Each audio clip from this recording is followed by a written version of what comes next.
Friends, మొన్న చిన్న హడావుడి చేసిందండి. ఒకరోజు 2 వామిటింగ్స్ చేసుకొని గొంతులో ఏదో పట్టేసినట్టు చాలా హడావుడి చేసిందండి. నిజంగా మా అందరికి ఒక్కసారి అలర్ట్ అయిపోయి చాలా భయం అనిపించింది. వెంటనే హాస్పిటల్కి తీసుకువెళ్ళాము. డాక్టర్ గారు అన్నీ చెక్ చేసి బాగానే ఉంది, దీనికి చల్లని ఫుడ్ ఏదన్నా ఇచ్చారా అంటే అప్పుడు మా పాప చెప్పింది ఐస్ క్రీమ్ ఇచ్చాము అని చెప్పి. డాగ్స్కి ఐస్ క్రీమ్ అసలు ఇవ్వకూడదంటండి.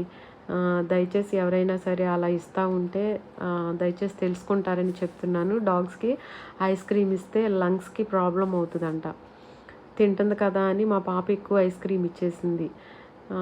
ఇంకా వెంటనే డాక్టర్ దగ్గరికి తీసుకువెళ్తే దానికి సంబంధించిన ట్రీట్మెంట్ చేసి మెడిసిన్ ఇచ్చి పంపించారండి. తర్వాత అక్కడి నుంచి ఇంకా వాళ్ళకి స్నాక్స్ కొందామని మార్షల్ పెట్ కేర్కి వెళ్ళామన్నమాట. వెళ్తే అక్కడ పెట్ కేర్లో ఇంకా ఫేస్కి గ్రూమింగ్ చేయించాము. అక్కడ ఫేస్ గ్రూమింగ్ ఉంది, డే కేర్ కూడా ఉండింది. ఇంకా గ్రూమింగ్ చేయించామన్నమాట. ఎంత చక్కగా చేయించుకుంటుందో చూడండి.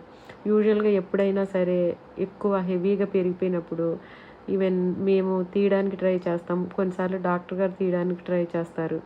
అస్సలు తీయించుకోదండి, ఎంత హడావుడి చేస్తుందంటే. కానీ వాళ్ళు తీస్తుంటే ఎంత చక్కగా కోఆపరేట్ చేసిందో చూడండి. ఐఎమ్ గుడ్ బాయ్ అని చెప్పేసి ప్రూవ్ చేసుకున్నట్టు ఎంత చక్కగా తీయించుకుంటుందో. మనుషులు కనుక కదలకుండా ఎలా కూర్చుంటారో అలా చక్కగా కూర్చొని చేయించుకుంటుందండి. మాకే చాలా ఆశ్చర్యం వేసింది. ఆ రోజు అంతా అయిపోయిన తర్వాత కొన్ని స్నాక్స్, ఇంకా జేకి కావాల్సిన ఒక బ్రష్, పేస్టు, కోంబు, తర్వాత వాళ్ళ హెయిర్ సోఫాల మీద పడినప్పుడు క్లీన్ చేయడానికి ఒక రోలరు, ఇంకా వాటికి కావాల్సినవన్నీ మొత్తం ఆ రోజు తీసుకొని వచ్చామండి. ఇంకా అంతేకాదు, మేము ఎన్నో రోజుల నుండి పెండింగ్ పడిన పనులు కూడా ఆ రోజు చాలా కంప్లీట్ అయినాయండి. నిజంగా జేది చాలా మంచి హ్యాండ్ అనిపించింది. జస్ట్ నేను ఆ రోజు బయటికి వెళ్దామని కిందకి వెళ్ళాను. కిందకి వెళ్ళిన 2 మినిట్స్కి పిల్లలు ఫోన్ చేశారు. ఇంకా పైకి వచ్చి ఇలా జరిగిందని చెప్తే హాస్పిటల్కి తీసుకువెళ్ళాం. మార్నింగ్ 10కో 10:30కో బయటకు వెళ్ళామండి. ఆ రోజు ఈవినింగ్ వరకు మాతోనే ఉంది. బట్ థింగ్ ఏంటంటే జేతో బయటికి వెళ్ళాము. మేము ఎప్పటి నుంచో పెండింగ్ పెట్టిన పనులన్నీ కంప్లీట్ అయినాయండి.